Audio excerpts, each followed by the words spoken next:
لحاظ سے مجھے ایک بات یاد آ گئی کہ میرے والد صاحب رحمۃ اللہ علیہ، انہوں نے چونکہ محلے میں لوگوں میں ایک مقام تھا ان کا، الحمدللہ باریش تھے، باشرع تھے، 5 وقت کے نمازی بلکہ تہجد گزار تھے۔ مسجد میں جا کر اذان دینا ان کا شوق تھا، اور کوشش ہوتی تھی ان کی کہ کسی نیکی کے کام سے وہ پیچھے نہ رہ جائیں۔ تو اس لحاظ سے محلے والے اور گاؤں والے ان کو ایک عزت دیتے تھے۔ تو آج سے اگر کچھ سال پیچھے چلے جائیں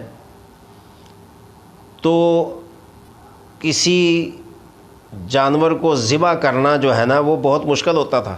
آج کل تو ماشاءاللہ کافی آسان ہو گیا ہے، یا کافی لوگ سیکھ چکے ہیں۔ تو اس وقت بہت چیدہ لوگ ہوتے تھے جو مرغی وغیرہ ذبح کر لیتے، ورنہ کسی کو پتہ ہی نہیں ہوتا تھا۔ اور میں نے خود تکبیر کرنے کا جو سنت طریقہ ہے وہ میں نے اپنے والد سے سیکھا، اور انہوں نے مجھے بتایا کہ یہ جو ایک سفید رنگ کی رگ ہوتی ہے اندر، جب تک وہ کٹ نہ جائے تب تک جانور ذبح نہیں ہوتا۔ تو میرے والد رحمۃ اللہ علیہ، انہوں نے ایک مرتبہ ان کے پاس کوئی شخص آیا، کہنے لگا جی یہ مرغی ذبح کر دیں۔ تو انہوں نے، چونکہ وہ اس وقت کسی کام میں مصروف تھے، تو سامنے ایک شخص نظر آیا جو کہ کافی عمر کا تھا، 40 سے اوپر ہی ہوگا۔ تو والد صاحب نے اس کو کہا کہ بھائی یہ مرغی ذبح کر دو۔ تو اس نے آگے سے یہ نہیں کہا کہ مجھے ذبح کرنی آتی ہے یا نہیں آتی۔ شاید اس نے یہ سمجھا ہوگا اگر میں کہوں گا نہیں آتی تو کہیں گے جی اتنا بڑا ہو گیا اس کو مرغی نہیں ذبح کرنی آتی، تو اس میں کیا حرج کی بات ہے؟ اگر آپ کو یہ کام نہیں آتا تو آپ کہہ دیں نہیں آتا۔ تو اس بندے کو ذبح کا طریقہ نہیں آتا تھا، لیکن اس نے انکار بھی نہیں کیا۔ اس نے کہا ٹھیک ہے میں ذبح کر دیتا ہوں۔ اب جب اس نے مرغی ذبح کی تو ذبح کرنے کی جگہ کیا ہے کہ گردن کے نیچے کوئی خاص جگہ ہوتی ہے جہاں پر چھری چلانی ہے۔ اس اللہ کے بندے نے کیا کیا، گردن سے اوپر والی جگہ پر چھری چلا دی، اور چھری چلا کر اس نے جو ہے وہ دے دی جس کی مرغی تھی کہ لو ذبح ہو گئی ہے۔ اب وہ ذبح ہو تو مرغی کی جان ختم ہو، اب مرغی تڑپ رہی ہے۔ تو وہ جس کی مرغی تھی جو ذبح کروانے کے لیے آیا تھا، تھوڑی دیر تو اس نے دیکھا کہ شاید ابھی گرم گرم ہے، ٹھنڈی ہو جائے گی تو اس کی جان نکل جائے گی، لیکن وہ ذبح ہو تو اس کی جان ختم ہو۔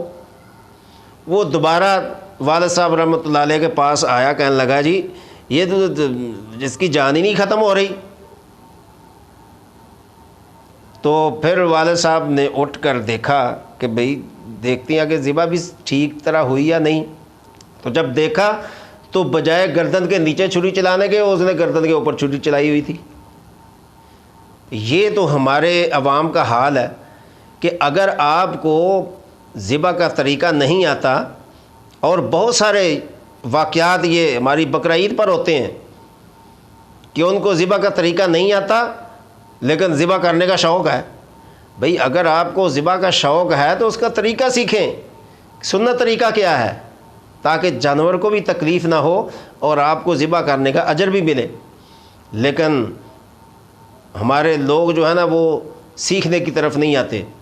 تو جب والد صاحب نے دیکھا کہ ذبح کہاں سے کی ہے، تو بجائے گردن کے نیچے سے ذبح کرنے کے اوپر سے اس نے چھری چلائی، تو وہ ذبح کیسے ہو؟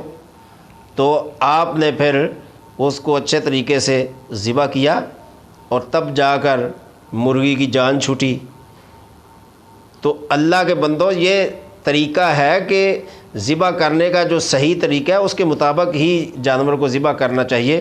یہ تو ایک مرغی کی بات ہے. اگر کسی نے بکرا یا گائے یا اونٹ کو اس طرح غلط ذبح کر دیا تو آپ اندازہ لگائیں کہ جانور کو جو تکلیف ہے سو ہے، لیکن وہ کئی انسانوں کا بھی جو ہے نا وہ نقصان کر سکتا ہے. تو اس لیے ذبح کا طریقہ ہمیں سیکھ کر پھر جانور کو ذبح کرنا چاہیے.